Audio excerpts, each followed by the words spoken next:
So normally, for a novel or a story, go ahead and use spreadsheets and, well actually, let me show you.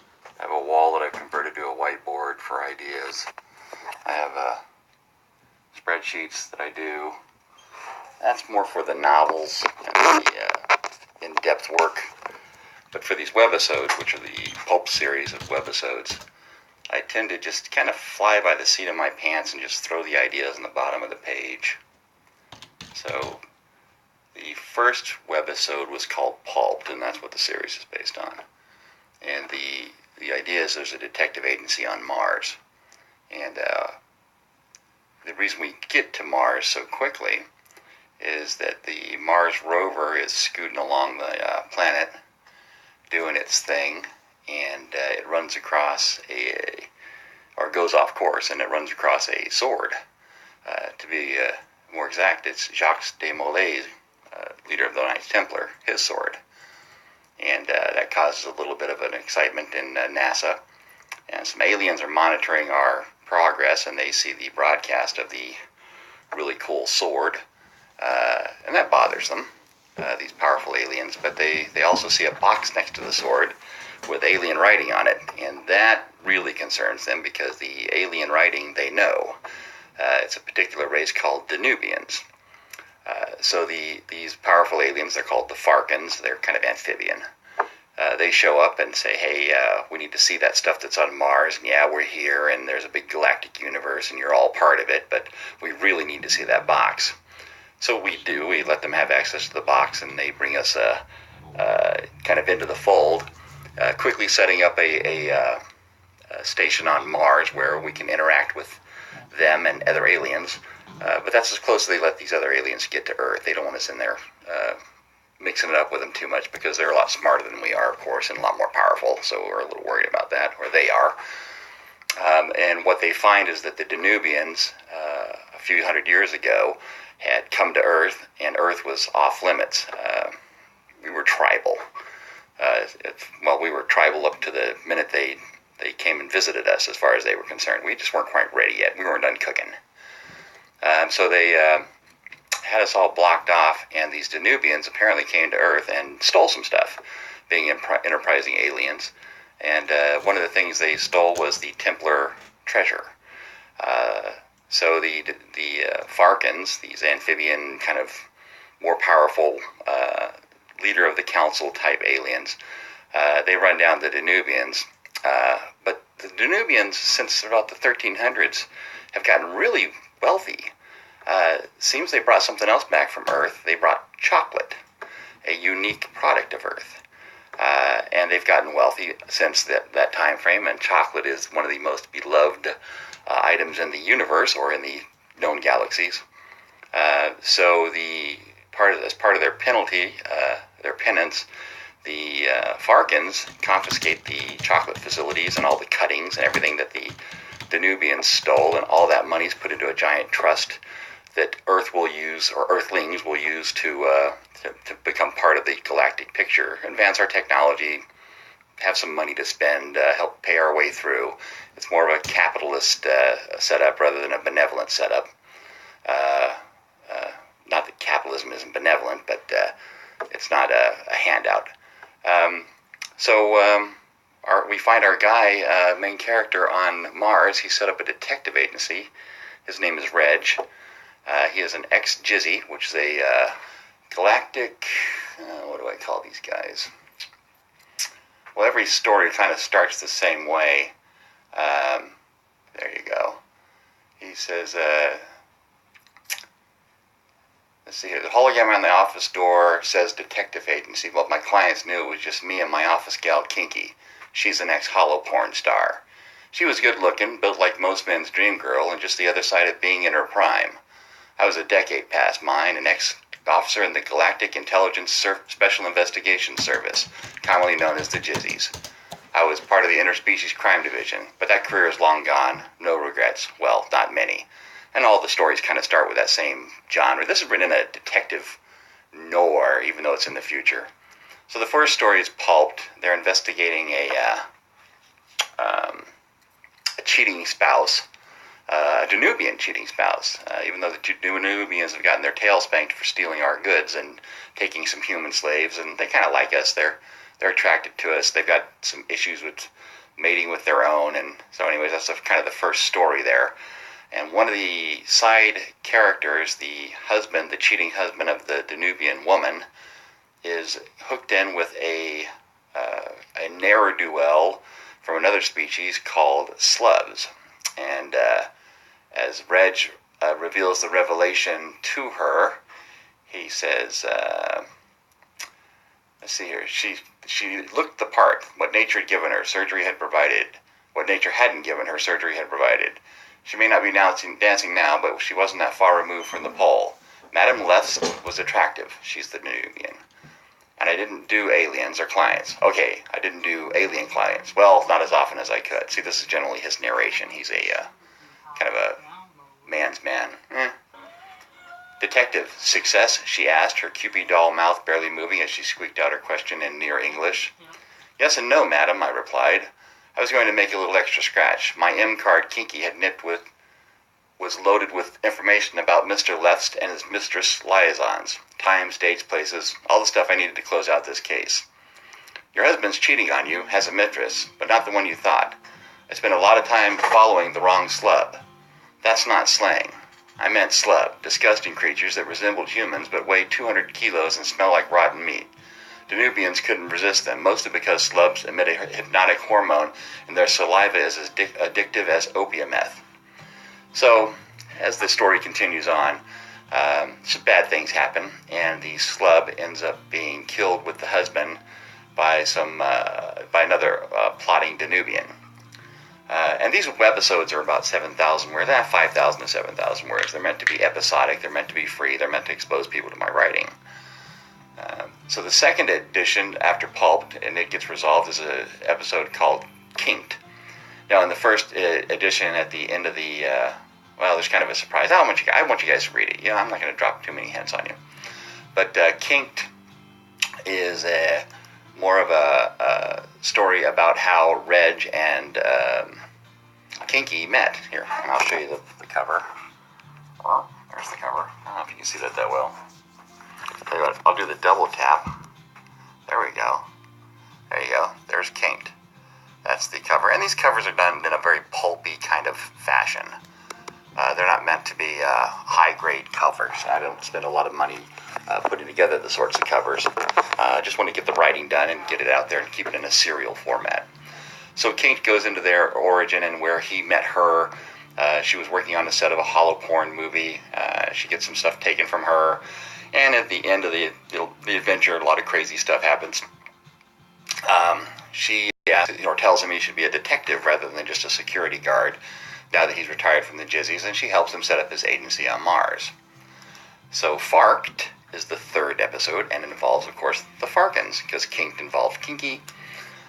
So Farked is F-A-R-K-E-D. Here, we'll do this again. I'm new to this camera thing, or not cameras in general, but this whole periscope thing. So there's the Farked cover. And that blue guy there was a Danubian. So Kinky doesn't like Danubians. They're kind of they're slimy, but we bring a Danubian as a character, I look huge. Biker nerd, don't forget. So anyways, the third episode involves the Farkin Imperial line. There's a thing stolen, the globe that you see in the picture. And Kinky is recovering after something bad has happened to her. We bring his mom into it. And so anyways, it's kind of a neat story. It evolved. Each of the webisodes has gotten longer. I've become more involved in the characters. I get the voice right for the character. The stories are a little more intricate, not as choppy and quick. The original Pulped, the first edition, started out as a flash fiction story limited to 700 words. So even blowing it out to a few thousand words was a little bit of an effort there. But it got better. I keep touching my glasses too. I apologize. They keep sliding down my nose, and I can't read without them because I'm old. The general gist of Fark, he kind of solves the crimes at the end. Of course, that's the idea, is he solves the crimes. Bigger things happen. There's some underpinnings of other plots that I want to allude to in the future. So that's the general gist of the storylines. You need to read all 3 episodes, pulped, kinked, and farked. So now I'm working on SLUBBED, which again involves that slub from the first story and how they're working. And in this next webisode, I'm doing everything from Kinky's perspective. So typically he's in the voice of Reg, or at least an outlier that may not be in his voice, but it's a prelude to a part of a story. I try to stay in voice the rest of the story, his voice. And this time I'm going to do it all from Kinky's point of view. And we pick her up where at the beginning of the story, she is apparently in a facility.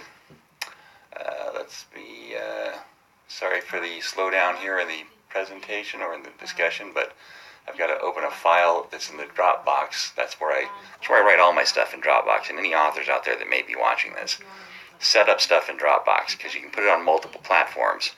But as you're typing it, you save it to the cloud, but it's also on your PC. And if you really screwed something up badly, all you'd have to do is access another PC or even your phone where you've done the most recent download, scoot that file off to the side, then sync up, and then you can do a comparison and save some of your work.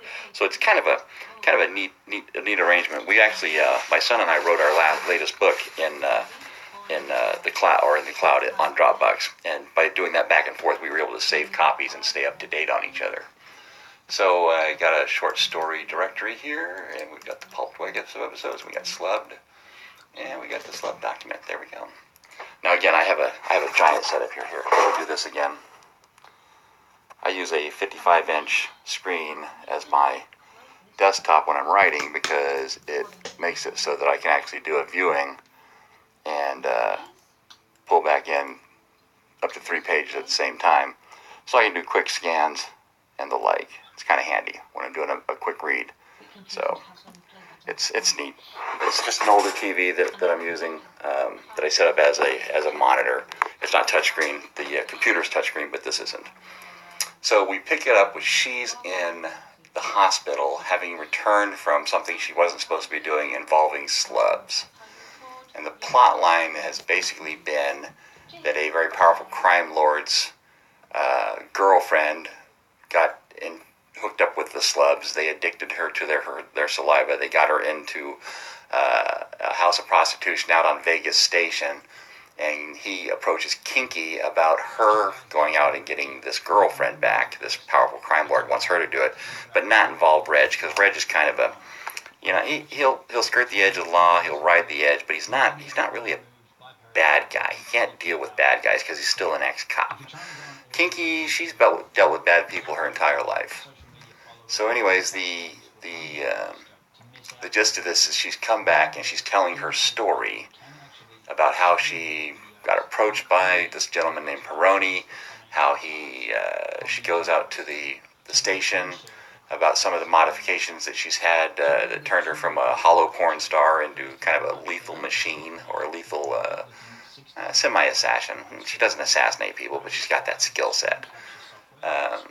And so anyways, my thoughts on this are, so far she's going to go meet the girl, and I've been trying to work the backside of this story up, where there's a little bigger story than just her going out there and kicking ass with a bunch of karate and action moves, because that's what she's good at. If I go back to the first story, which I will, because I can, because this is my Periscope and not yours, in that story, Reg is following a Danubian, and him and Kinky has gone to lunch, and Reg is on the case of the Danubian cheated on wife. So he's following one of her husband's assistants. There you go. And so he follows around the corner, and he says, "All right, well, I'll read this part of it. You can read it, but I'm going to read it. I thumbed my pay pad and left the restaurant. I tailed the assistant for a couple of blocks on foot. He must have taken a private transportation, since he'd already walked past 2 tram entries. I just needed to get a picture of the car for the file. He was my choice for the go-between of Mr. Lutz and his mistress. He turned right into a narrow alleyway and disappeared. I started jogging to catch up, and reached the alleyway, poking my head around the corner, but I didn't see him. There was an archway about 30 meters down on the left, so I continued into the alleyway to get a peek. I was almost to the archway when Seymour stepped out. His name is Seymour Shells. Seymour Shells. The Nubians have weird names. Stepped out. I heard footsteps behind me, so I turned and saw two big dockworker types, like 130 kilos big. At least they were human, so I stood a chance. "You big trubs, mister. Big," Seymour said, his highly pitched voice making the broken near English hard on the ears. "You in Deep's line. Gonna steal from me? Want to take what mine? You pay now, pinky toy." And there it was. Pinky toy. The underlying rub between our races. The Danubians are why we're on Mars today, or even allowed to travel and trade with the galactic community. Their humanoid appearance, just slightly taller, slightly thinner, and have a translucent blue skin. Their craniums are narrower as well, giving them a bulging eye fish look. The Danubians are conniving, greedy, and self-centered as a race. They're also meticulous record keepers. Anyways, it goes into the story of the chocolate and everything from there, so we jump back into the conversation. Oh, here we go. The chocolate, it was the big one. Seems the Danubians had taken the native cacao plants and built a small empire growing, processing, and distributing chocolate. It's the most popular product in the galaxy. It's also a wholly owned, unique product of Earth. Ruling number 3, the Farkans declared all past and future profits, royalties, facilities, and distribution rights the sole property of the human race. A lot of Danubians went broke overnight. It all went into the Earth Reconciliation Trust Fund, and we used the proceeds to buy ourselves into the galactic community. Danubians sort of held a grudge over all of that. Pinky Toys was their version of the N-word. "Well, Pinky Toy, I'm going to make you sorry. I'm going to make you pay," Seymour said in his squeaky voice. "Maybe sell your organs on the black market." "Look, I don't know you. I was just coming here to take a leak. No harm." "No harm meant," I said, not looking for any trouble here. "That lie, Pinky Toy," Seymour said. "Maybe my friends convince truth from you." "Now there's no need for violence," I said, raising my hands up. I could take one of these guys, maybe the Danubian as well, but I had no doubt about the outcome if they all three jumped me. "Hey, bruisers," I heard in a familiar voice. "Why you messing with that mook when you could play with a pretty girl?" I turned my head and saw a vision of sexy womanhood in a short miniskirt. Kinky was standing just inside the alleyway. She held some shopping bags in one hand and had her hip in the other. She walked toward the dockworker types, their mouths hanging open, the clicks of her knee-high stiletto boots echoing down the narrow passage. She pulled her hair into pigtails held by pink ribbons. She'd pulled her hair into pigtails held by pink ribbons. The top 3 buttons of her blouse were undone, and the cloth was having a hard time keeping her from spilling out. I'm sure that every man there prayed for a weak 4th button. She lowered the bags to the ground. "So, boys, here's the deal. You're going to let that man walk, and we can talk about having some real fun, okay?" It took a few seconds of watching her breathe in and out before the Danubian recovered. "Well, maybe we just finish him and you next playtime, huh? Maybe look like he do you in. Know how to do that, and good setting things up. Make Jizzy think what I want. Sound good?" "Now, boys, that wouldn't be fun for me, would it?" "Who cares?" one of the bruisers asked. "I agree with Fishboy. Let's put an end to this asshole and have some fun with hers." They all laughed. One bruiser grabbed my shoulder and spun me toward him. I saw the molecule knife in his other hand. I grabbed his wrist and turned my head to tell Kinky to run. The other bruiser lunged for Kinky, who was only a meter away from him. "Oopsie, wrong answer," Kinky said. His hand was a centimeter from grabbing her thin blouse when she moved so fast her hands were a blur. Kinky brought her left arm up and brushed his hand away, grabbing his wrist and twisting it over and up at the same time. His elbow popped. She drove the palm of her other hand into his nose and then stabbed her manicured nails into his eyes. Using his eye sockets as a handhold, she jammed a stiletto into each of his kneecaps, stood, released her grip on his face, and wrapped her arms around his head. There was a pop when she twisted it. Someone might have been inclined to ask, how could she do that? That was easy. When Kinky's career as in holoporn ended, she swapped out her sexy skill set programs and her implants ERAM. Out went the sexual moves and the acting. In came 4 forms of martial arts and hand weapons use. I'm sorry for reading fast. Hot and deadly. Meanwhile, I still had the detuned ERAM from my Jizzy days. Well, it wasn't exactly stock anymore, and all of the stuff the Jizzies had turned off when I left the force was actually turned back on, thanks to a hacker buddy of mine. The bruiser on me realized I was less of a threat than the large-breasted, pigtail-sporting sex goddess and turned towards Kinky. He stopped in his tracks, the handle from a tactical molecule knife edge protruding from his right eye. He dropped like a rock. Kinky shot forward and drop-kicked the Danubian in the chest, sending him into the wall and then down onto the ground. She landed on his chest, knees on his shoulders, and a knife over his eye. He wasn't staring at the blade, though. Kinky doesn't wear underwear, so he had something much better to look at. "Hey, mister, you might want to get out of here before the jizzies show up. Me and this loser are going to have a quick chat, and then I'm out of here," Kinky said over her shoulder to me. I got the hint and took off down the alleyway. So that's from the first webisode.